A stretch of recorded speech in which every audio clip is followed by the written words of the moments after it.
UP में अभी monsoon offer चल रहा है। मानसून ऑफर ऐसा है कि 100 लाइए सरकार बनाइए, यानी 100 विधायक आप लेकर आएंगे तो आपकी सरकार बन जाएगी। ये मानसून ऑफर सपा के जो राष्ट्रीय अध्यक्ष हैं अखिलेश यादव, उनके द्वारा दिया गया है। ये मानसून ऑफर इसलिए भी दिया गया है कि यूपी में अभी आपस में ही भाजपा लड़ रही है।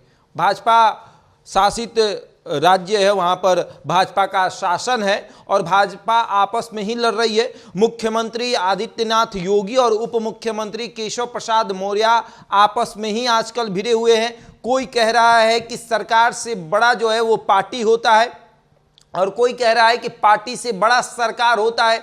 यूपी में जब से लोकसभा चुनाव में भारतीय जनता पार्टी को झटका लगा है, भारतीय जनता पार्टी का शीर्ष नेतृत्व आदित्यनाथ योगी पर शक करने लगा है। उन्हें ऐसा एहसास होने लगा है कि आदित्यनाथ योगी अगर चाहते तो यूपी में इतनी बुरी तरीके से हमारी हार नहीं होती। अयोध्या तो कम से कम हम जीत जाते, लेकिन अयोध्या भी हार गए। तो इसके लिए भारतीय जनता पार्टी ने सीधे तौर पर आदित्यनाथ योगी को दोषी ठहरा दिया। हालांकि ये सामने आकर किसी ने नहीं कहा, लेकिन सबके मन में ये चला कि योगी आदित्यनाथ इस पे बड़े दोषी हैं। केशव प्रसाद मौर्य और योगी आदित्यनाथ के बीच आजकल एक तरीके का कहें तो जंग छिड़ा हुआ है। दोनों आपस में लड़ रहे हैं। कोई कह रहा है कि पार्टी बड़ी है, कोई कह रहा है सरकार बड़ी है। अब अखिलेश यादव को लगा कि केशव प्रसाद मौर्य टूट सकते हैं भाजपा से, और अगर वो टूटते हैं तो फिर हमें कितने विधायकों की जरूरत है। तब अखिलेश यादव ने खुलकर ट्विटर पर लिखा, 100 लाओ सरकार बनाओ, यानी 100 विधायक आप लाइएगा सरकार बन जाएगी। और हो सकता है कि सरकार में आपको बड़ी जिम्मेदारी भी दे दी जाए, मुख्यमंत्री का पद भी दे दिया जाए, क्योंकि अखिलेश यादव ने विधानसभा के पद से इस्तीफा भी दे दिया है। अब वो सांसद बन चुके हैं और लोकसभा को देख रहे हैं, अब केंद्र की राजनीति को देख रहे हैं।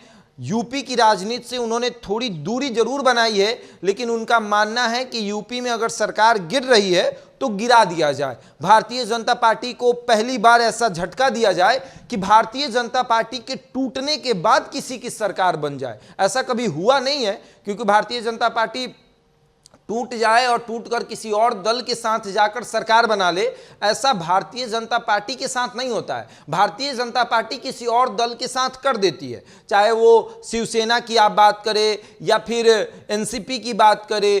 तोड़ने की राजनीति भारतीय जनता पार्टी हर जगह अपना चुकी है। कांग्रेस को भी तोड़ा उन्होंने, एनसीपी को तोड़ा, शिवसेना को तोड़ा, लेकिन अब सपा भारतीय जनता पार्टी को तोड़ने में लगी हुई है। अखिलेश यादव सीधे तौर पर केशव प्रसाद मौर्य को ये इशारा कर रहे हैं कि आपके संपर्क में जो 100 विधायक हैं उनको आप लेकर आइए और उसके बाद सरकार बनाइए। अब देखिए क्या होता है। भारतीय जनता पार्टी दिल्ली पर फोकस किए हुए है। केशव प्रसाद मौर्य देर शाम तक जेपी नड्डा से मुलाकात करते रह गए। जेपी नड्डा भी उनसे बातचीत किए, उसके बाद वो निकल कर गए। फिर उनका बयान यही आया कि संगठन बड़ा है, यानी कि जेपी नड्डा का भी आशीर्वाद केशव प्रसाद मौर्य को मिला।